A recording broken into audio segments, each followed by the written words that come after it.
नमस्कार दोस्तों, स्वागत है आप सभी का आज के मुख्य समाचार में। तो चलिए जानते हैं दिन भर की 25 बड़ी खबरों को फटाफट अंदाज में। पर आगे बढ़ने से पहले वीडियो को लाइक और चैनल को जरूर सब्सक्राइब करें, साथ में लगे नोटिफिकेशन को ऑन करें।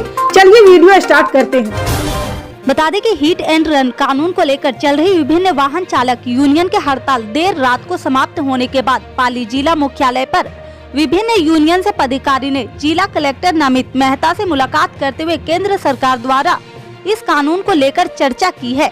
इसके बाद प्रादेशिक परिवहन निगम के आधिकारिक प्रकाश राठौड़ द्वारा भी सभी चालकों को कानून को लेकर जानकारी देते हुए बताया कि अभी कानून को लेकर केंद्र सरकार की ओर से विचार विमर्श किया जाएगा। ऑल इंडिया ट्रांसपोर्टेशन यूनियन से इस मामले में विचार विमर्श करने के बाद पास किया जाएगा। बता दें कि उत्तर प्रदेश के अयोध्या में 22 जनवरी को होने वाले राम मंदिर प्राण प्रतिष्ठा समारोह को कांग्रेस नेता बीके हरिप्रसाद ने राजनीतिक कार्यक्रम करार दिया है। साथ ही उन्होंने अयोध्या में गोधरा कांड जैसी घटना होने का संदेह भी जताया है। कांग्रेस नेता ने कहा, राम मंदिर का उद्घाटन कोई धार्मिक कार्यक्रम नहीं है, यह एक राजनीतिक कार्यक्रम है। अगर यह एक धार्मिक कार्यक्रम होता तो हम लोग भी कार्यक्रम में शामिल होते। अगर यह धार्मिक कार्यक्रम होता तो इसमें गुरु लोग शामिल होते। उन्होंने कहा कि इस समारोह में राजनीति शामिल हो रहे हैं क्योंकि पीएम मोदी उसका उद्घाटन कर रहे हैं। बीके हरिप्रसाद ने कहा कि अगर यह धार्मिक प्रोग्राम होता तो इसमें हिंदू धार्मिक गुरु शंकराचार्य, उनके अनुयायी और दूसरे धार्मिक गुरु शामिल होते। जी हाँ, बता दें कि आगामी लोकसभा चुनाव के सेमीफाइनल यानी राजस्थान, मध्य प्रदेश और छत्तीसगढ़ के चुनाव को भारतीय जनता पार्टी ने भले ही जीत लिया है, लेकिन पार्टी अभी भी फूंक फूंक कर कदम रख रही है। मध्य प्रदेश और छत्तीसगढ़ को मंत्री और मंत्रियों के उनके विभाग मिल चुके हैं, लेकिन राजस्थान को सिर्फ मंत्री ही मिले हैं, मंत्रियों को उनके विभाग नहीं। राजस्थान में बीजेपी को बम्पर जीत मिले महीने भर का समय बीत गया है। इस जीत के बाद अवकल तो राज्य को मुख्यमंत्री मिलने में देरी हुई है। मुख्यमंत्री मिला तो कैबिनेट विस्तार में समय लग रहा है। चुनाव जीतने के 27 दिन बाद आखिरकार राजस्थान को मंत्री मिल गए, तो अब वो मंत्री विभाग के इंतजार में बैठ गए हैं। किरोड़ इलाम मीना, गजेंद्र सिंह, खिसवर राजवर्धन सिंह राठौड़, बाबूलाल खराड़ी, मदन दिलावर, जोगाराम पाटिल, सुरेश सिंह रावत, अविनाश गहलोत जैसे मंत्री मिले हुए हैं। बता दें कि दिल्ली जा रही इंडिगो फ्लाइट की पटना एयरपोर्ट पर इमरजेंसी लैंडिंग करानी पड़ी है। बुधवार 3 जनवरी की दोपहर इंडिगो की फ्लाइट संख्या E6 2074 में तकनीकी खराबी आ गई है, जिसके कारण इमरजेंसी लैंडिंग कराई गई थी। बताया जाता है कि इस फ्लाइट में 187 यात्री सवार थे, सभी सुरक्षित है। अचानक फ्लाइट की इमरजेंसी लैंडिंग की खबर सुनकर यात्रियों की सांसें कुछ देर के लिए अटक गई थी। सभी यात्री घबरा गए थे। हालांकि पायलट की सूझबूझ के साथ इमरजेंसी लैंडिंग कराई गई है।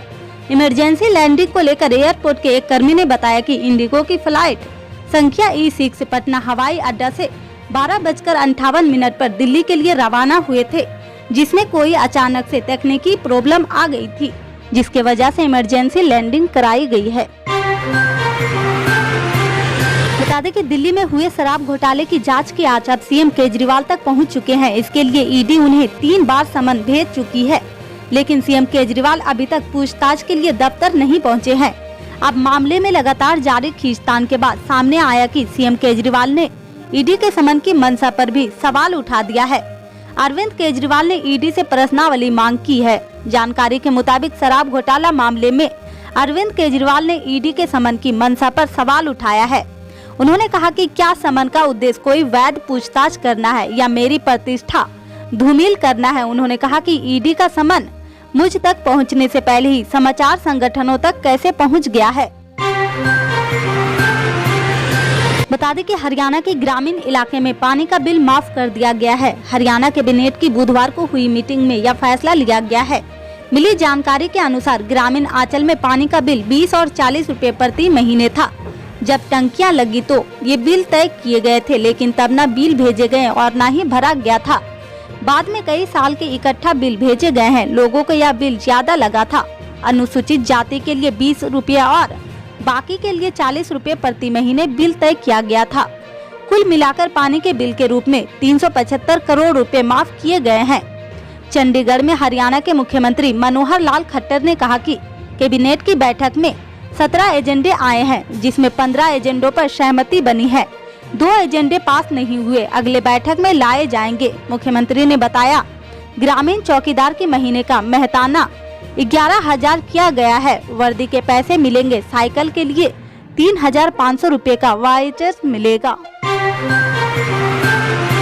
बता दें कि भारतीय कुश्ती में जारी संकट में बुधवार को नया मोड़ आया, जब सैकड़ों जूनियर पहलवान अपने कैरियर में एक महत्वपूर्ण साल बर्बाद होने के खिलाफ जंतर मंतर पर जमा हुए और उन्होंने इसके लिए शीर्ष पहलवानों बजरंग पुनिया, साक्षी मलिक और विनेश फोगाट को दोषी ठहराया। बसों में भरकर जूनियर पहलवान उत्तर प्रदेश, हरियाणा और दिल्ली के विभिन्न हिस्सों से आए हैं। इनमें से करीब 300 बगावत के, छापरोली के आर्य समाज अखाड़े से थे, जबकि कई नौरेला की वीरेंद्र कुश्ती एकेडमी से भी शामिल थे। सुरक्षा कर्मियों को उन्हें काबू करने में काफी परेशानी हुई है। ये पहलवान बजरंग, साक्षी और विनेश के खिलाफ नारे लगा रहे थे। इन्होंने बैनर पकड़ रखे थे जिस पर तीनों पहलवानों की तस्वीर के साथ लिखा था, कर दिया देश की कुश्ती को बर्बाद, साक्षी, बजरंग और फोगाट। बता दें कि देश में एक बार फिर कोरोना के मामले बढ़ने लगे। केंद्रीय स्वास्थ्य मंत्रालय द्वारा जारी आंकड़ों के अनुसार भारत में 24 घंटे की अवधि में कोविड-19 के 602 ताजा मामले और 5 मौतें दर्ज की गई है। सक्रिय मामलों की संख्या 4,440 है। बढ़ते संक्रमण को देखते हुए कर्नाटक में कल यानी बुधवार से कोविड-19 टीका अभियान शुरू किया गया है। कर्नाटक के प्राथमिक स्वास्थ्य केंद्रों में वैक्सीन वितरण की पूरी तैयारियां हो चुकी है। कार्बोवैक्स वैक्सीन की 30,000 खुराकें पहले ही कर्नाटक भेजी जा चुकी है। कोविड-19 एहतियाती टीका वितरण के प्रभावित डॉक्टर सुदर्शन ने कहा, 60 वर्ष से अधिक आयु वाले व्यक्तियों को यह एहतियाती टीके लगाए जा सकते हैं। कोवैक्सीन और कोविशील्ड देने के लिए 6 महीने बाद लोग यह एहतियाती टीका लगवा सकते हैं। जिनकी रोग प्रतिरोध क्षमता कम है, डायबिटीज है, उन्हें भी एहतियाती टीका लगवाना चाहिए। बता दें कि झारखंड में सियासी हलचल तेज है। सत्तारूढ़ झारखंड मुक्ता मोर्चा मुख्यमंत्री का चेहरा बदल सकता है। हेमंत सोरेन अपनी पत्नी कल्पना सोरेन को नया सीएम बना सकते हैं। यह अटकलें इसलिए तेज हो गई क्योंकि हेमंत सोरेन पर प्रवर्तन निदेशालय की कार्रवाई की तलवार लटक रही है। इन चर्चाओं ने तब तेजी पकड़ी जब साल के आखिरी दिन गांडे सीट से जेएमएम विधायक सरफराज अहमद ने इस्तीफा दे दिया है। मुख्यमंत्री सोरेन ने बुधवार को शाम 4:30 बजे पार्टी की एक बैठक बुलाई है। इस बैठक में वर्तमान सियासी संकट पर चर्चा की जा सकती है। बता दें कि ईडी हेमंत सोरेन से एक भूमि सौदे से जुड़े मनी लॉन्ड्रिंग से संबंधित मामले में पूछताछ करना चाहती है। प्रवर्तन निदेशालय की तरफ से हेमंत को 7 समन भेजे जा चुके हैं। इसे ईडी का आखिरी समन बताया गया है। वहीं हेमंत लगातार इस समन को अस्कीप करते आ रहे हैं। बता दें कि मध्य प्रदेश, राजस्थान समेत उत्तर भारत के 12 राज्यों में 3 जनवरी के दिन ही शुरुआत घने कोहरे के साथ हुई है। मध्य प्रदेश के भोपाल और यूपी के बहराइच, गोरखपुर में बुधवार सुबह बिजलीबिटी घटकर 25 मीटर रह गई है। घने कोहरे का असर ट्रेनों पर भी देखने को मिला है। दिल्ली में 26 ट्रेनें अपने निर्धारित समय से नहीं चल सकी। कोहरा छाने के अलावा उत्तर प्रदेश और मध्य प्रदेश में तेज बारिश भी हुई है। इंदौर, भोपाल, वाराणसी, लखनऊ समेत 15 शहरों में तेज हवाई के साथ बारिश हुई है। वहीं यूपी के उन्नाव में ओले भी गिरे हैं। इस कारण इन शहरों में ठंड का असर और बढ़ गया। उधर पंजाब, हरियाणा के लिए मौसम विभाग ने सिवियर कोर्ट का अलर्ट जारी किया है। उत्तर प्रदेश में कोल्ड डे की चेतावनी जारी की गई है। बता दें कि घूस लेकर सांसद में सवाल पूछने के मामले में लोकसभा से निष्कासित टीएमसी नेता महुआ मोइत्रा को फिलहाल राहत नहीं मिली है। सुप्रीम कोर्ट ने निष्कासन के फैसले पर अंतरिम रोक लगाने से इनकार कर दिया। अदालत ने कहा, महुआ मोइत्रा का सांसद से निष्कासन बना रहेगा। सुप्रीम कोर्ट ने कहा कि फिलहाल उनको अंतरिम राहत नहीं दी जा सकती है। ये मामला इतना आसान नहीं है। इसके साथ ही अदालत ने महुआ की सांसद कार्रवाई में हिस्सा लेने की इजाजत देने की अर्जी को ठुकरा दिया है। हालांकि सुप्रीम कोर्ट मोइत्रा के निष्कासन के खिलाफ अर्जी का परीक्षण करेगा।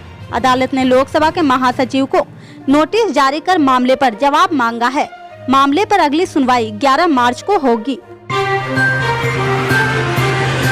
बता दें कि बिहार के उप मुख्यमंत्री तेजस्वी यादव ने बुधवार को कहा कि विपक्ष गठबंधन इंडिया की अगली बैठक को लेकर घटक दलों के नेताओं के बीच विचार विमर्श जारी है। आगामी बैठक में कुछ प्रमुख निर्णय लिए जाने की उम्मीद जताई जा रही।